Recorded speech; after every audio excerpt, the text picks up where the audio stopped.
Alright, today we're going to talk about the proxy. So sometimes we design a set of objects that have some kind of relationship. Maybe a client and a server. But later decide that the two objects should not directly interact.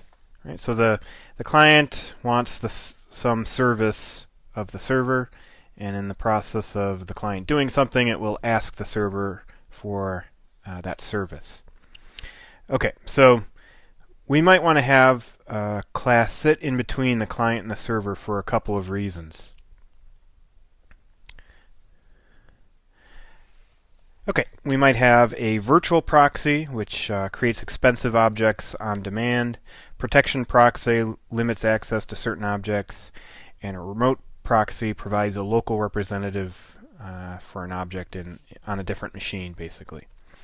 Okay, so let's start with the virtual proxy. This one creates expensive objects on demand only after we know for sure that they're needed.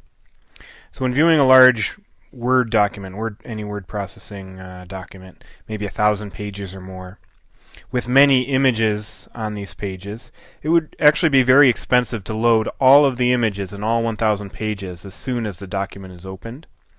Okay, this would require a great deal of memory and processing power to get all those images to show up, and we might not even move past page 1 in the document. So it doesn't make sense to go through all the work of opening all the images in the 1,000 page file until we know for sure we're actually going to need them. Okay.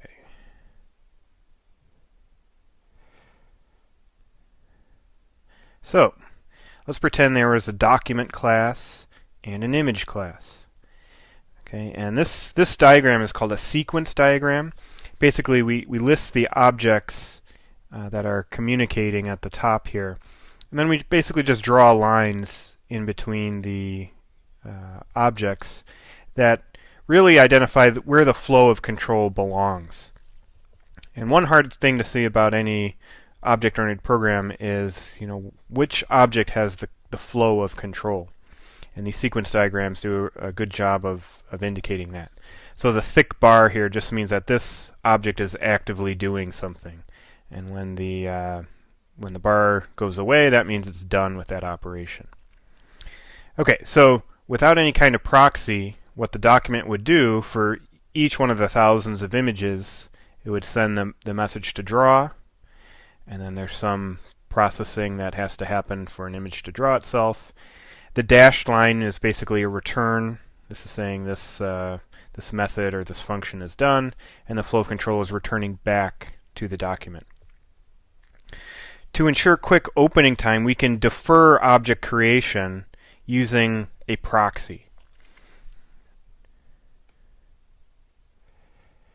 Okay, so now we have this class called an image proxy.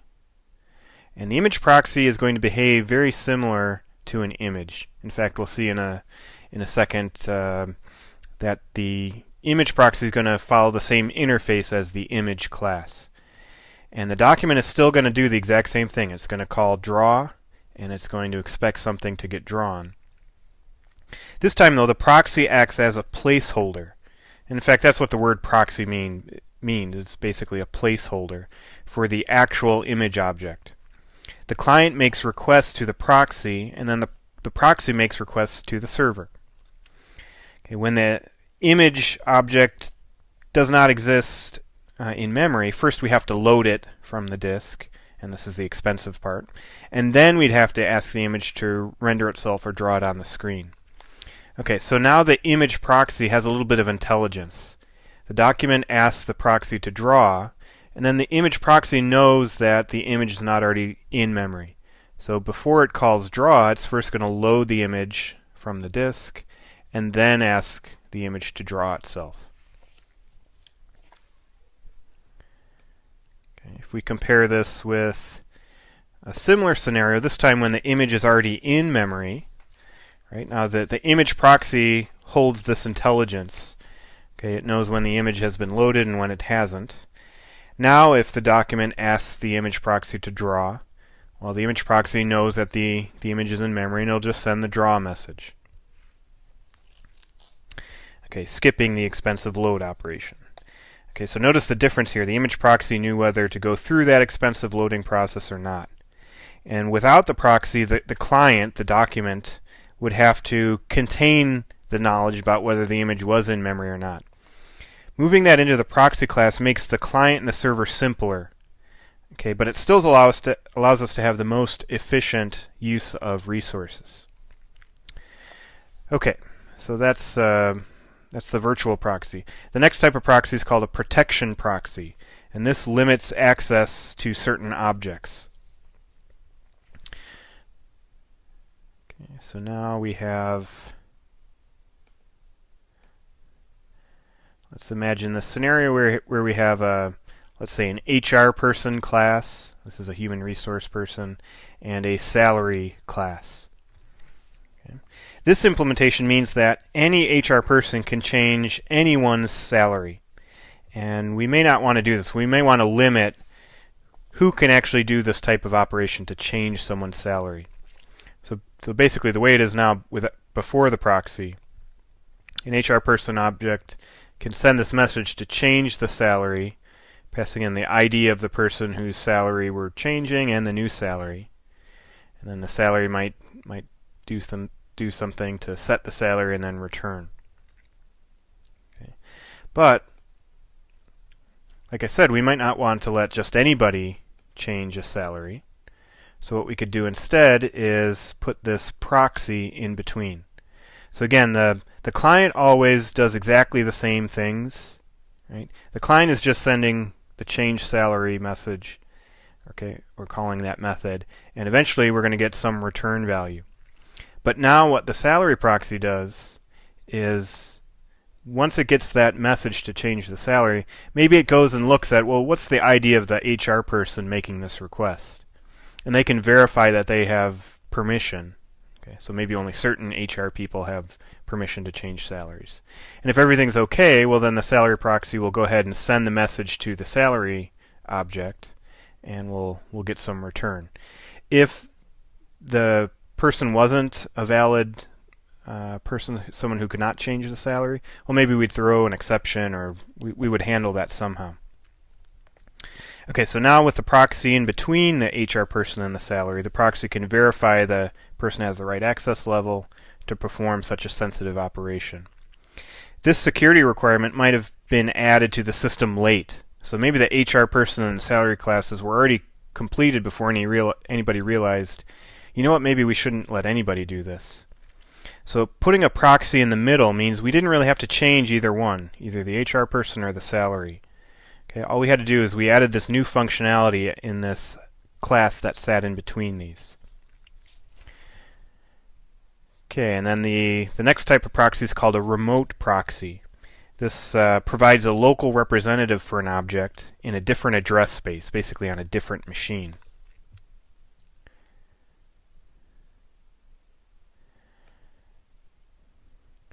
Okay, so remember that first picture where we had a client talking to a server? Okay. That's fine if both objects are on the same machine, but what if one object is on one machine and it wants to communicate with the other object that's on a different machine? Okay, well, in that case we're going to need some kind of proxy to deal with all of the networking code that's going to tie the two machines together. So creating a socket is a way for a machine to enforce some communication protocol, and it might be that protocol might be complex.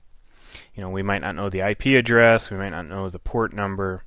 There may be many servers offering the service, etc. There's a lot of difficult things when we're talking about having two programs on different machines talk to each other. So we can abstract away all that connection and networking code out of the client and the server class. So what we would do is that the client would talk to a server proxy, that's a stand-in for the server on one machine, and the server would have, there'd actually be a client proxy that holds a reference to the server. And the two proxies is where we'd put all the networking code. So the plain old client and server would have no idea about any networking code, and that would keep the client and the server very simple. Okay, so let's look at the actual proxy pattern. The intent here is to provide a surrogate or a placeholder for another object to control access to it. The motivation: occasionally direct access to an object is not desired. Instead, we'd rather have a proxy handle the requests. So we've just talked about a couple reasons why we would do this. The virtual proxy for object creation, the protection proxy for guarded access to a certain resource, and the remote proxy to distribute objects across different machines. Now, the structure of the proxy pattern, we have this class called a subject. And the subject is basically like the server. So we had the client and the server before. The client always maintains a reference to the server, so it can ask to do things for it.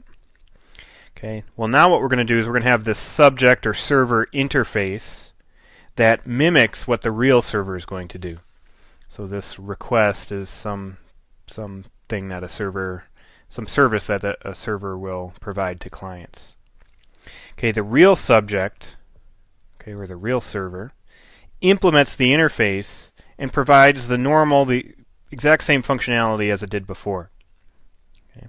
The only difference now is that it's implementing this interface. Now, the proxy also implements the subject interface to make it look like a server.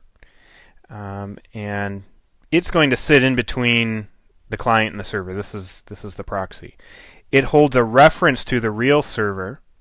Right? So the proxy will have access to a real subject and will eventually ask it to do some real work, but the proxy can add additional behavior to the server.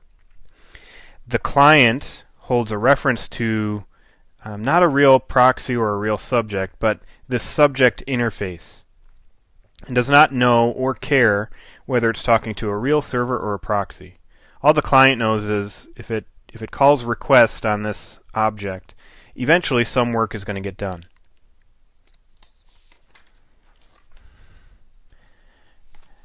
Okay, so the subject again is the interface of the server. The proxy is the placeholder with additional functionality to inject between the client and the server, and it has the exact same interface as the subject. The real subject is an actual server that has the same interface as the subject. And the client has a reference to a subject, but doesn't know if it's a real subject or a proxy, and generally doesn't care. Okay, so let's talk about networking. Code to have two programs on different machines talk to each other. Well, this is a very typical thing that happens in computer programs, and we have a name for them. We call them client-server programs. They're made up of at least two processes, two running programs, most likely running on different machines that communicate using these things called sockets.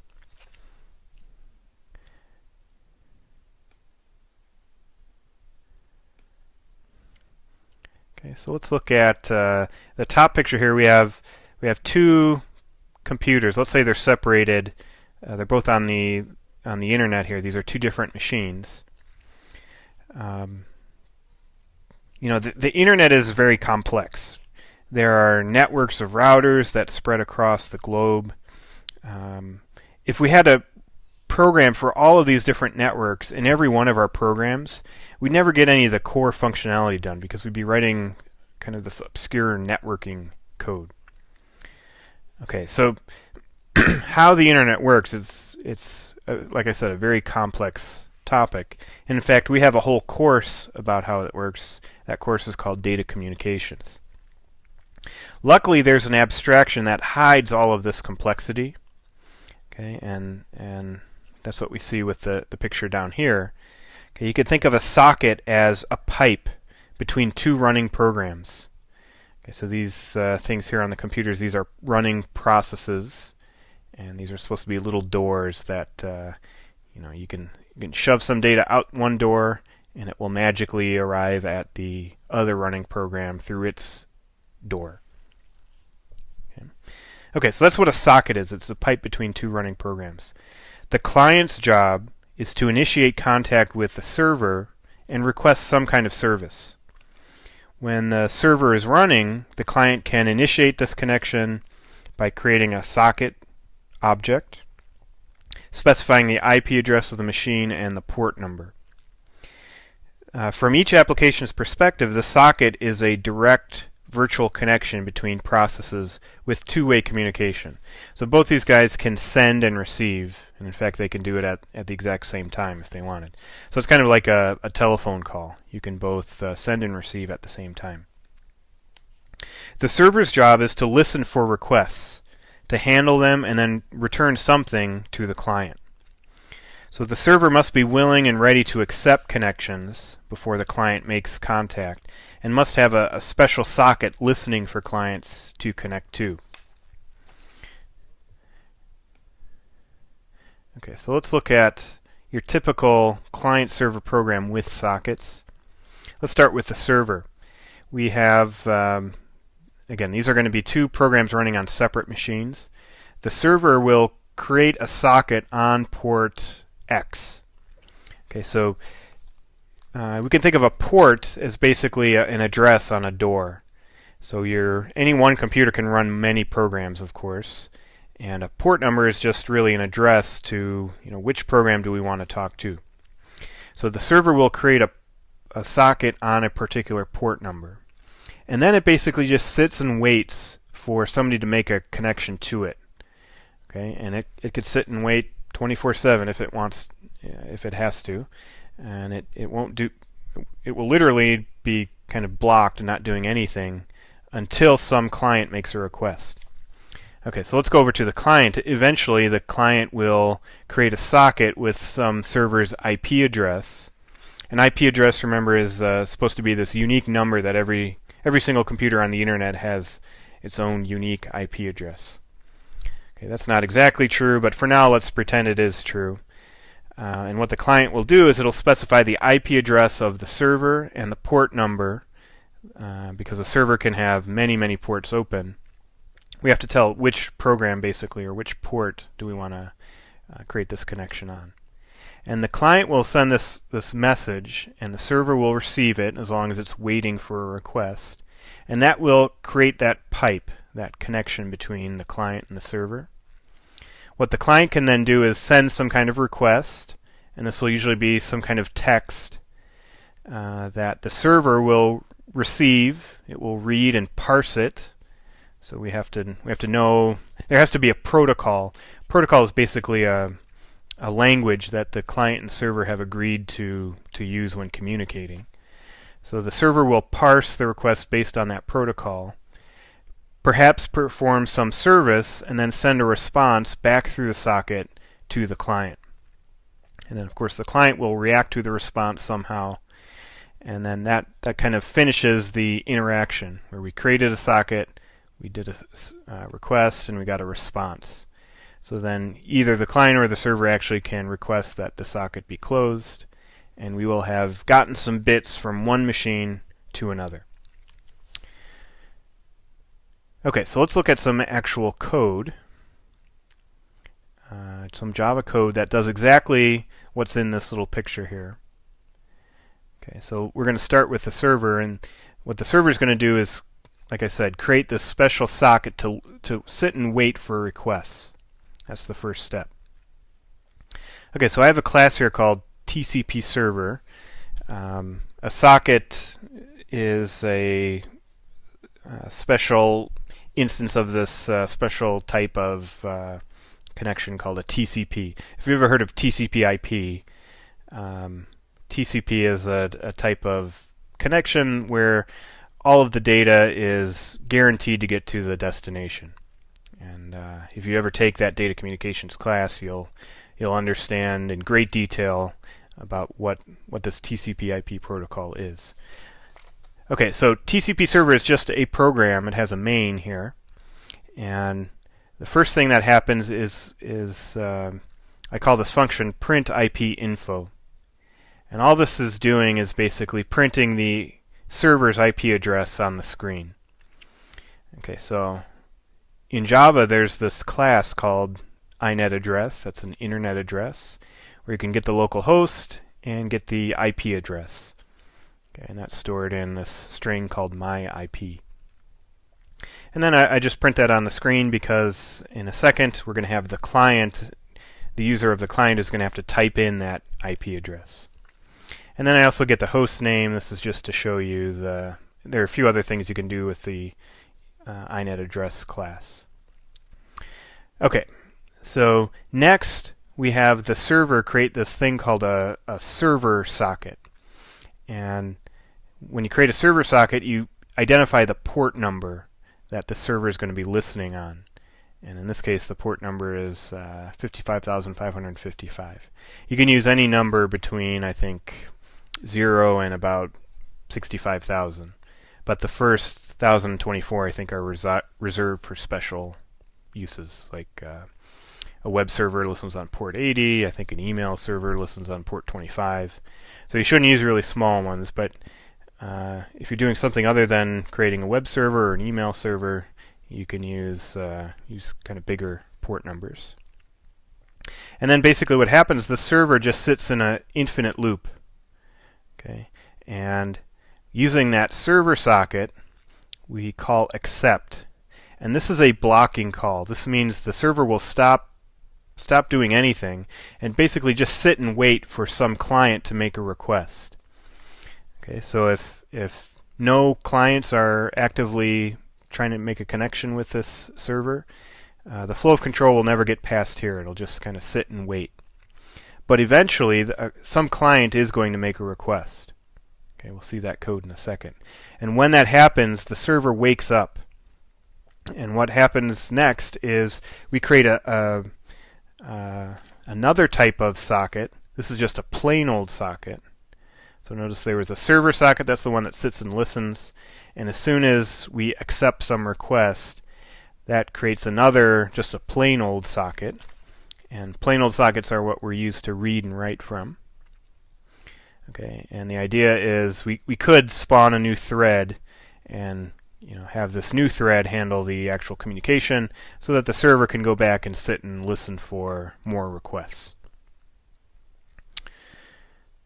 Okay, once the socket is created, though, once the flow of control gets here, we know for sure a client has made a request. And what we can do is we can get the IP address of the client machine, basically by using the socket, calling this get inet address and get host address. That will return a string with the client's IP address. Here I print it. And now to make this socket so that we can read and write to it, we have these streams, a stream of data in from the client and a stream of data out to the client. And we have to use these data output stream and buffered readers. This is just standard kind of stream stuff that we do in Java. If it hurts your brain, you can pretty much copy and paste this code and just change what you send or receive. Okay, so we're at the point now where the server has been waiting for a request, the socket has been created, and now the server needs to read and parse a request. And that's what readLine does. ReadLine is also a blocking call, which means when the flow control gets here, the server is going to sit and wait until the client actually sends some data to the server. And when the client does do that, we're going to get a string that holds whatever the client sent, okay, to the server. And then just for debugging purposes here, I print out whatever came from the client.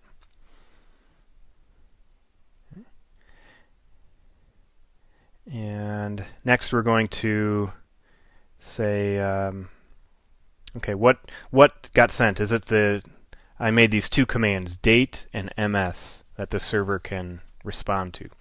So date will create a new date object, turn it into a string, and then using the out to client stream, it will write some bytes. Okay, so this returns a string. We always append this new line whenever we call write bytes. The new line just basically says where to stop sending data. So it's going to grab all the data up to but not including the new line, and it's going to shove it through the pipe. It's going to shove it through the socket. So the client has, the server has received this request. we enforced our protocol to see, well, what is the command? It's a date. So we're going to get the date and send the results back.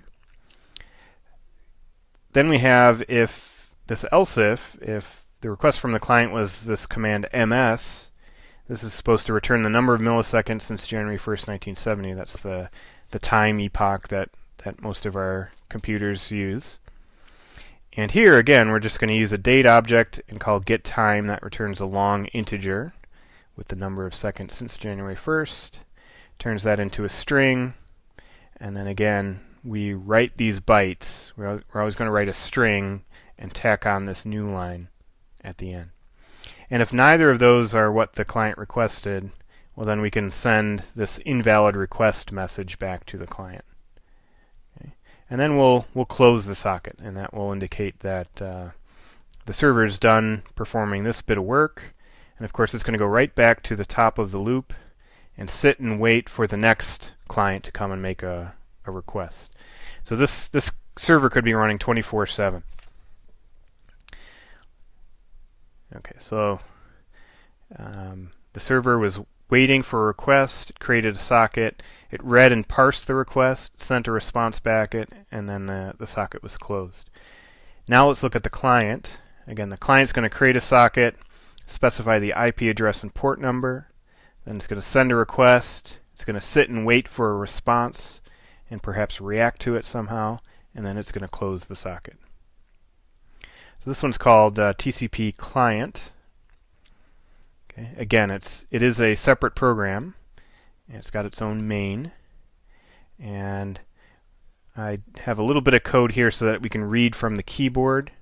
This is basically reading using system.in instead of a JOption pane.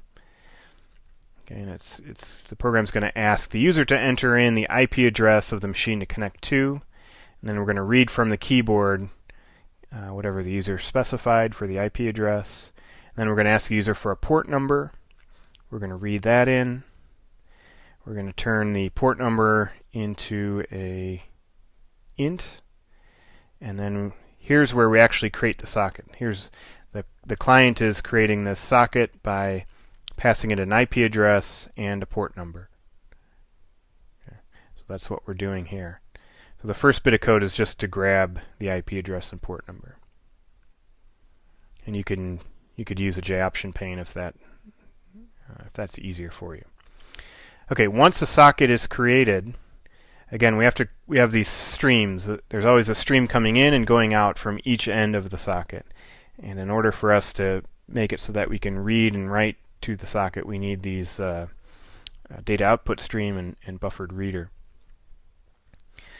Okay, so next we sit and wait for the user to type in a request, either going to be date or ms. Okay, and then we're going to basically, using the output portion of the socket, we're going to write the request. Okay, and again, whenever we write bytes, we always append with a new line. And then in from the server, this is where the response is going to come in, we call readLine. And again, this is blocking.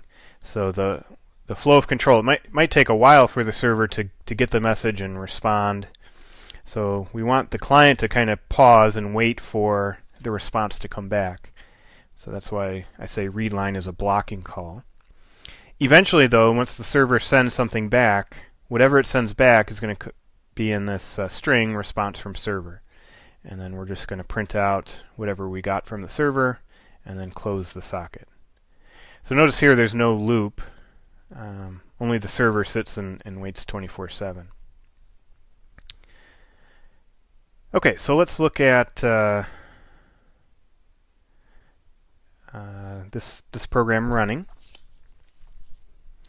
Okay, so the green box here, this is a command prompt that will be the client, and the blue one's going to be the server. Okay, so we always have to run the server first. Right, the server has to be up and running. And we'll see that the server says, welcome to the TCP server. My IP address is this. My host name, or the name of my computer, is Mark's MacBook Pro. Okay, so the server has created a socket, and right now it's waiting for some requests. It's just blocked. It's not doing anything. Okay, next I'm going to go to my client, and I'm going to run the client. Okay, it says welcome to the TCP client. Enter in the IP address of the machine you want to connect to. Now I'm going to type in this special IP address, 127.0.0.1. You might know is called a loopback IP address, and it basically just means it's the IP address of the machine the user is sitting in front of. So why don't I just type in 67.63.55.33? I could do that, but I was having a little bit of a problem earlier, so I'm going to use the loopback address instead. In theory, though, if you take my code and you put it on two different machines, you can, in fact, put in any valid IP address, and these two programs will talk to each other. Okay, the port number we know is 55,555, and you can see the IP address of the client making the request is that special loopback address, okay, 127.0.0.1. And the client is basically asking for a command. I'm going to type in date, and date is going to be sent to the server. The server is going to pick out the date, turn it into a string, and send it back. And then the client here is displaying the server response with the current date. Okay. And then the client is done, basically. We get the command prompt back. I could run this again.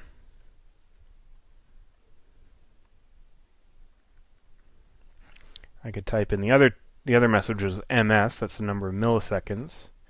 So you can see on the server these things are really being received. So here it got date, here it got ms, and this is the number of milliseconds since January 1st, 1970 on the client.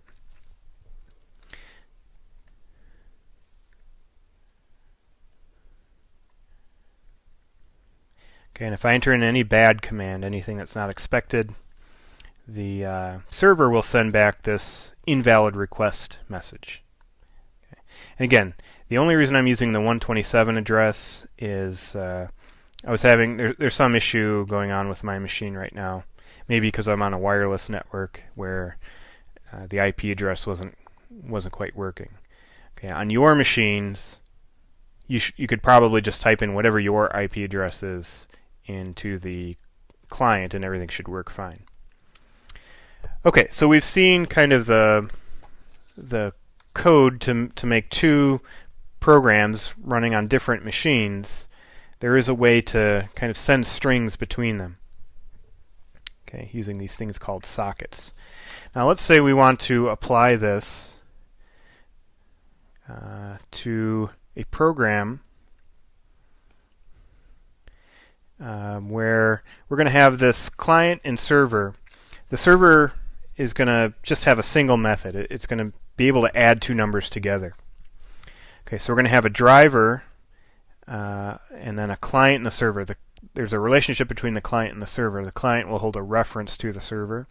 So the client can call a method like add. The server will do its thing, add the two numbers, and send the response back. And then the client will display that. So this is before the proxy. We have the driver, we have the client, and the server. So let's start with maybe the server. We'll see it's very simple. The server just has a single method called add. It will add two numbers together and return the result. Okay. The client holds a reference to a server, and we're always going to pass in the server to the client. Whenever we create the client, we have to tell it what server to send requests to. And then it has this method perform add, which will ask the server to add the numbers 10 and 20. And it should say the sum of 10 and 20 is 30. Okay. And then lastly, the driver, it'll create a server first, and then create a client, and we'll pass a reference to the server into the client constructor. So the client knows about the server. The client will have a reference to a server that it can ask to do the add. And then we just say client.perform add. and that's when the client will use the server object and call add. And this is not an exciting program to watch, so I won't run it. It basically says the sum of 10 and 20 is 30. Okay, now let's say we wanted to separate the client and server. We want to put the client on one machine and the server on another. Okay, well, remember what we learned about sockets. A socket is a pipe. So if we have the client here on machine A, we want to be able to send a message through the socket to machine B, where the server is, do the arithmetic, and have the server send a response back that can be used by the client. Okay. So let's look at some code here. So the first step is to create this server interface. Okay. So the server interface just has the method called add, which takes two numbers, n1 and n2. Okay. Let's look at the server. Server is very simple. It implements the server interface. That means it must provide a method called add, which takes two integers. And the server does in fact implement that interface, and it will implement it by basically summing n1 and n2 and returning the result. Let's look next at the client. So the client in the pre-proxy had a reference to a server. This client's going to have a reference to a server interface. And this client won't know if it's talking to a real server or a server proxy. Won't know, and it won't care. Okay, so it's basically doing exactly the same thing as the pre-proxy code, except it's taking a server interface and it's storing that. And then when it wants to do the math, it just says server.add, passes in 10 and 20, and it's going to get a result. It's always going to get the value 30. Okay, and then lastly, the driver. Again, the only difference here is we have to decide, are we going to create a real server, or are we going to create a server proxy? If the server's on a different machine, we'll create the server proxy. If the server's on the same machine, we could create the server. So we could put this in an if-else statement if we had some way to indicate whether the server was local or remote. Okay. So whether it's a real server or a server proxy, it is a server interface because it implements that interface. And we can pass that to the client. Okay. So nothing really unusual is happening yet. Okay. In fact, all of the code looks pretty much the same. Now what we have to do is we have to localize all the networking code in the proxies. Okay. And that's the goal here, is to put all the complicated networking stuff in the proxy classes and not make the client and the server have to know about those things. Okay. So let's look at the, let's start with the server proxy. So again, this implements the server interface. This makes the server proxy look like a server. Right? It has a method called add, which takes two integers. But then what this code does is all of the networking stuff that I did in the example before. And in fact, this is pretty much just a copy and paste where the server proxy is a stand-in for the server. Okay, so the client will have a reference to a server proxy. In fact, now might be a good time to kind of look at what these classes will look like post-proxy. So the driver will call perform add. The client is going to call add on the server proxy, and eventually he's going to get a response back. So 10 plus 20 is 30. If you just look at the client, it doesn't need to know anything complicated about networking stuff. If you look at the server, it also doesn't need to know anything. Occasionally it gets these requests to add numbers, it does the math and returns them. All of the complicated networking stuff is here in the proxies. So the client will ask the server proxy to add, right? And then on this machine, the machine with the server code on it, we have to have this client proxy that's basically sitting and waiting. Okay, and then the server proxy will send a message to create the socket. It'll make a request. It'll send this string that says add 10 and 20. The server will parse that request. It'll pick apart the different pieces of the message and eventually ask the server to do the math. It'll get the result back, and it will send the result back to the server proxy, which will eventually send it back to the client. Okay, so again, this is the server proxy. This is on the machine with the client. So it creates a socket,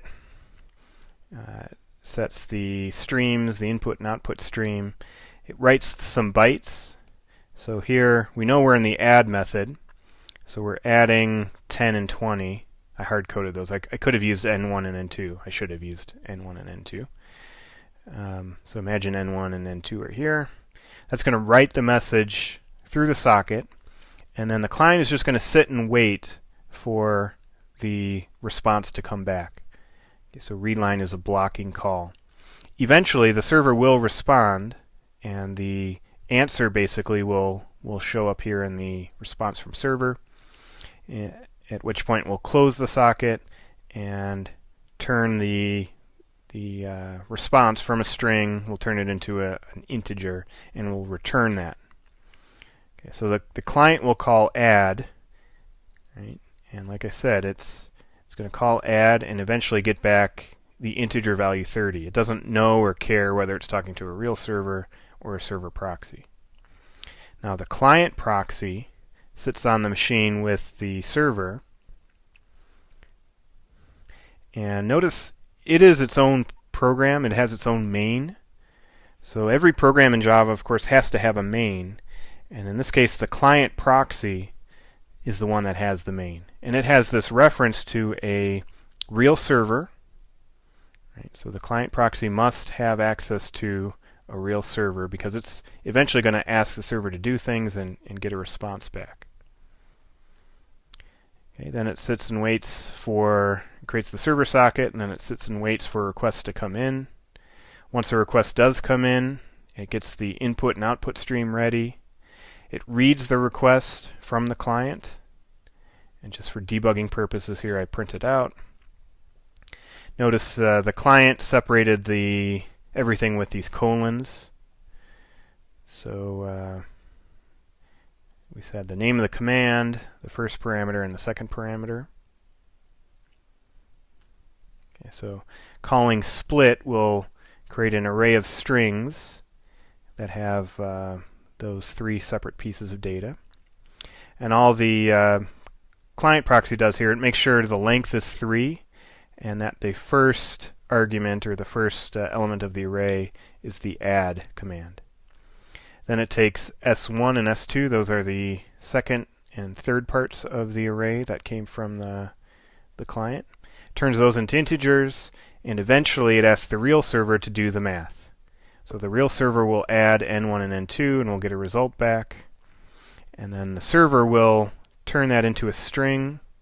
We'll tack on this new line and shove the answer basically back through the pipe, at which point the server proxy will get that data and return it, close the socket, and then return that to the client. And then if for example, or for some reason the client doesn't send the right message, right, if it's not add or there's not exactly 3 parameters, well then we could basically tell the server proxy that they sent an invalid request. And then if the client hasn't already done so, it'll close the socket, and the server will go back and sit and wait for more requests to come in.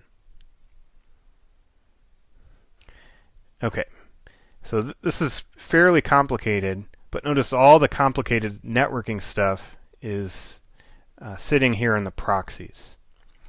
So if we have any kind of working system and we want to make it distributed over different machines, our first instinct might be to add all kind of networking code to the client and the server, but that's usually the wrong thing to do. What I think the better thing to do would be to create these proxies and have the proxies contain all of that knowledge. And then later on, if we decide we don't need all this networking stuff, if we don't need the two objects to be on different machines, well, now the client and the server are nice and simple still, and if we want to get rid of the networking code, we just don't use the proxies. And that's a really big advantage of the proxy pattern.